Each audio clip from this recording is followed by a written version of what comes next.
Hello and welcome to another Monday. I am so grateful to be able to spend some time with you today. One of the things that's really been coming up a lot in my discussions with people that I love and care about is this feeling of finding the balance between self-denial and narcissism. And there's this confusing belief that many of us have or have had that if we grow to love ourselves, we'll become like those narcissistic people that all they ever talk about is themselves, and all they post about is me, and, all that kind of stuff. That is not self-love. That is a woundedness that is trying to be hidden by being self-absorbed. So how do we find that balance? And that is, how do we come to find a place where I can love and support and care about myself without tipping over into that narcissistic? Almost everyone that I've talked to who struggles with self-love and so forth has someone in their life that they kind of run from. Not literally from that person, but the idea of that person. The person that is just continually, they have 5,000 selfies a month, and everything is just about me. And they have this fear of, well, I don't want to be like them. And that's understood. But it's important to remember that extremes on either end is unhealthy. And so I would ask you to imagine you and I are doing a road rally. We're taking a road trip. And we've been driving for like 300 or 400 miles, and we pull into this gas station, and we fill up the vehicle with gas, and we go into the station to pay for the gas and whatever else we might want to get. And the person helping us is very kind. And I turn to you and I say, do you love them? And of course the answer would be, well, no, I don't. No, I don't love them. And then if I were to say, how come you don't love them? And the readily answer would be, because I don't know them. I don't know anything about them. And so I would equate this to your relationship with you. How can we love ourselves until we get to know ourselves? Until we spend some time committed to getting to know that person in the mirror. With our friends and our family and so forth. Imagine someone that you've really loved and care about, maybe still do. When you first met them, you were kind of intrigued, kind of curious. But you didn't fall in love with them until you spent time with them. And it seemed that the more you got to know them, the more you loved them, and the more committed you were to them, and the more concerned you were for their welfare. Well, the same is true with ourselves. And so we need to get to know ourselves. I've shared with a few people many years ago after my divorce, or actually it was shortly after I was separated. I'm living in this apartment, and I have shared custody with my then wife, and what I'll never forget this. One day I came home, walked in the door, put my briefcase and coat down or whatever, went over and I opened up the fridge, and in habit I called out, "What does everyone want for dinner?" And there was silence. And I thought, oh my gosh, I have no one to cook for but me. I have no idea.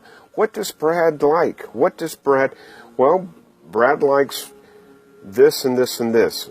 Oh, why is that? Well, that's because that was my kid's favorite at the time.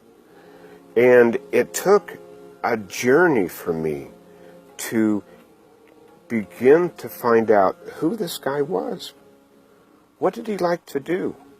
When he didn't have his kids with him, when he didn't have his wife with him, when he didn't have his friends with him, where he could always say, well, I'll do whatever you want, when he was just with himself, what would he want to do? And it began a very awkward but very rewarding time in my life. And I came to I came to get to know this stranger that once used to look back at the mirror at me. And so let's do a quick visualization, if you would, with me. Close your eyes. Take 3 deep breaths. Good. Now see that beautiful energy cord coming up from the center of the earth, connecting with you at your base chakra. Feeling that grounding, centering energy flowing up. And now see a beautiful portal of light open just above your head in this stream of crystal white light pouring down all around you, cocooning you in this beautiful crystal white light. And now, as you breathe in that light, and you feel this warmth in your chest as your lungs fill with light. And now, in your mind's eye, see that light being taken from your lungs by your arteries and blood vessels throughout your entire body, filling you up with light. And with each breath, you feel yourself getting lighter and brighter, more at peace, more centered, more enlightened. And as your body fills with light and it comes into contact with those pockets of negative energy that we all hold in our body tissues of anger, frustration, fear, worry, anxiousness, etc. That light dissolves that fear, dissolves that anger, dissolves that worry. Like going into a dark room and you turn the light on and the darkness just dissolves into the light. Good. And now I want you to imagine yourself walking down the street of the city or town where you were when you were about 3 or 4 years old. And if you can't remember it, just imagine what it might look like. And you're walking down the street, and I'm with you. I'm right next to you, supporting you. I've got your back. And we come to the home that was your childhood home. And we go in the door and we go back into this basement down, or this bedroom down in the basement. And we open this door and we see you at about the age of 3 or 4. And you're sitting on the side of your bed and you're crying.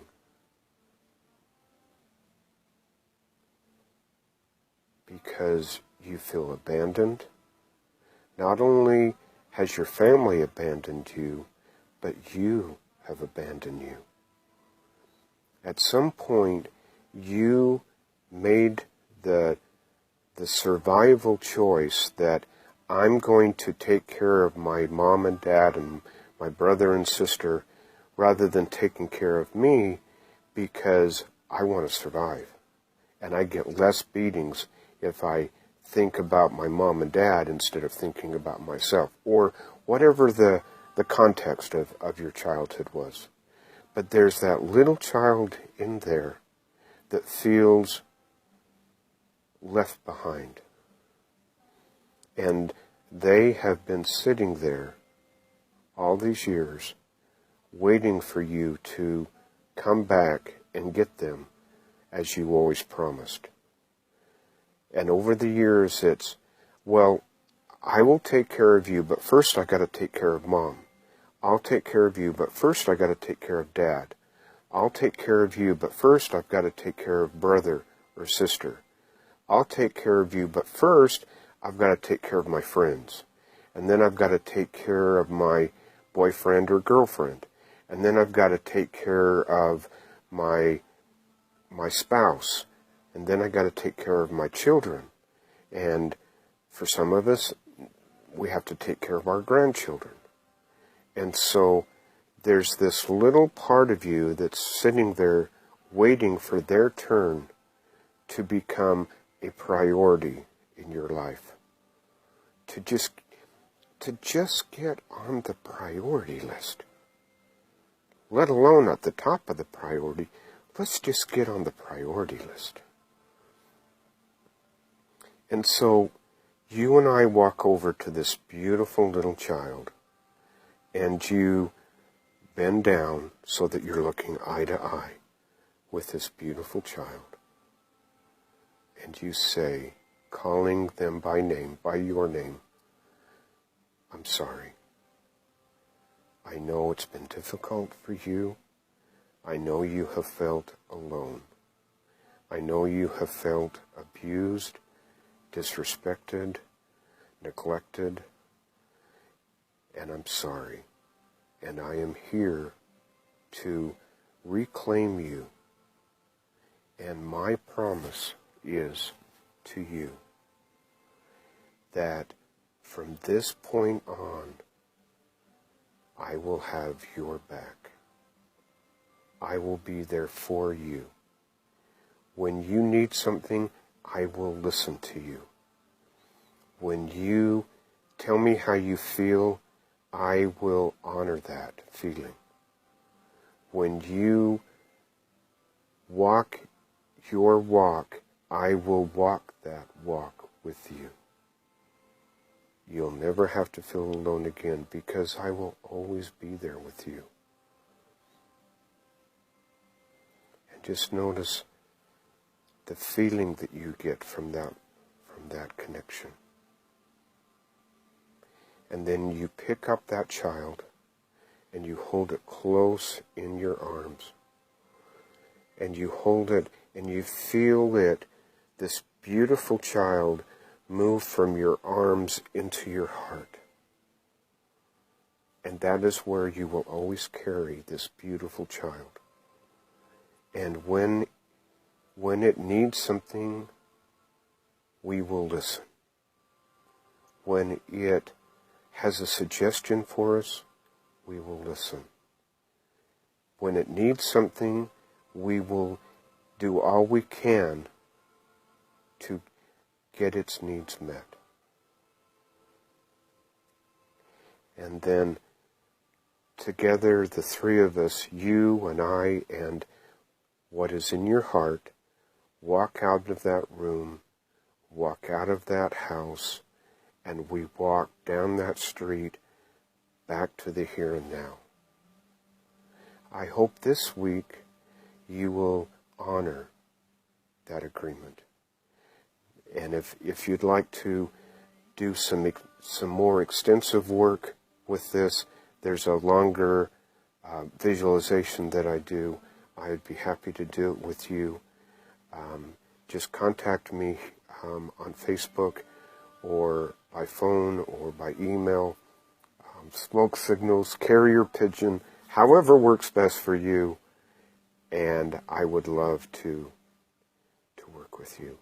Until then, have a beautiful day. Have a beautiful week. I bless you. I appreciate you. Namaste.